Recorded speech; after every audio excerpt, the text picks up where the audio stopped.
Janasena MLC Nagababu కీలక వ్యాఖ్యలు చేశారు. కూటమి ఐక్యత కోసమే తొలి త్యాగం చేసిన వ్యక్తిని నేనే అంటూ గుర్తు చేశారు. తాను అనకాపల్లి ఎంపీగా పోటీ చేసేందుకు మొదట రెడీ అయినప్పటికీ జనసేన అధినేత పవన్ కళ్యాణ్ సూచనపై వెంటనే నామినేషన్ వెనక్కు తీసుకున్నట్టు తెలిపారు. అనకాపల్లి జిల్లాలో జరిగిన పార్టీ సమావేశంలో నాగబాబు మాట్లాడుతూ కూటమి ధర్మమే ముఖ్యం, వ్యక్తిగత ఆశలు కాదంటూ మిగతా జనసేన, టీడీపీ, బీజేపీ నాయకులు, కార్యకర్తలు కూడా ఇదే బాధ్యతతో ఉండాలన్నారు. అయితే కొలేషన్ లో ఎవరు ఏ పదవిలోకి వస్తారు అనే విషయాలపై బయట మాట్లాడటం తప్పని హెచ్చరించారు. కొంతమంది కావాలని ఈ పోస్టులపై చర్చలు రేపి కలవరం కలిగిస్తున్నారని విమర్శించారు. అలాంటి కుట్రలను గట్టిగా ఎదుర్కోవాలని చెప్పారు. ఉత్తరాంధ్ర వెనుకబాటుగా లేదు. నాగబాబు మాట్లాడుతూ ఇప్పుడు ఉత్తరాంధ్రను వెనుకబాటుగా చూడాల్సిన అవసరం లేదు. సమాజ పరంగా, ఆర్థికంగా, సాంకేతికంగా, రాజకీయంగా అభివృద్ధి చేయాల్సిన అవసరం ఉంది అని అన్నారు. అందుకే అక్కడ పనిచేయాలని నిర్ణయించుకున్నట్టు వివరించారు. కమిటీలపై పవన్ నిఘా. రాష్ట్ర స్థాయి నుంచి గ్రామ స్థాయి వరకు పార్టీ కమిటీలు తయారీలో పవన్ కళ్యాణ్ స్వయంగా పరిశీలన చేస్తున్నట్లు తెలిపారు. అంతేకాదు మద్యం నుంచి భూములు దాకా ప్రతి విషయంలో అవినీతి చేసిన వైఎస్ఆర్ కాంగ్రెస్ పార్టీపై తీవ్ర విమర్శలు చేశారు. అనకాపల్లి నుంచి పిఠాపురం వరకు తన పేరు మొదట అనకాపల్లి ఎంపీగా ప్రకటించడంతో ప్రచారం కూడా మొదలుపెట్టినట్టు నాగబాబు గుర్తు చేశారు. కానీ కూటమిలో భాగంగా ఆ సీటు బీజేపీకి వెళ్లడంతో వెంటనే తానే తప్పుకున్నట్టు తెలిపారు. ఆ తర్వాత పవన్ పోటీ చేసిన పిఠాపురంలో పనిచేయడం అదృష్టంగా ఫీల్ అయ్యానన్నారు. ఉత్తరాంధ్రలో పార్టీ ఆఫీస్ త్వరలో. అనకాపల్లి ఎమ్మెల్యే కొడతాల రామకృష్ణతో కలిసి పనిచేస్తానని చెప్పారు. త్వరలో ఉత్తరాంధ్రలో జనసేన పార్టీ ఆఫీస్ కూడా ప్రారంభించినట్టు ప్రకటించారు. ఒకే ఏడాది 5 ఏళ్ల వైఎస్ఆర్సీపీ పనిచేశాం. ప్రస్తుత ఎన్డీఏ ప్రభుత్వంపై ప్రశంసలు కురిపించిన నాగబాబు మొత్తం 350 కోట్ల విలువైన కొత్త రోడ్లు అరకు, పాడేరు ఏజెన్సీ ప్రాంతాల్లో నిర్మాణంలో ఉన్నాయని, 200 గ్రామాలకు ఉపయోగపడుతుందని చెప్పారు. భవిష్యత్తు తరాలకు మంచి జీవితం అందించాలంటే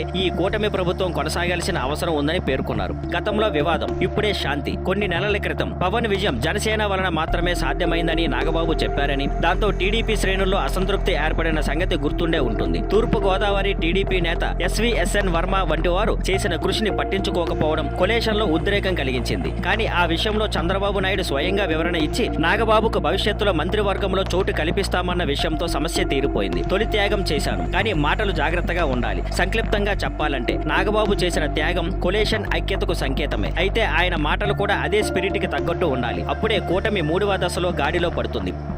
thank you for watching. Please like, share and subscribe.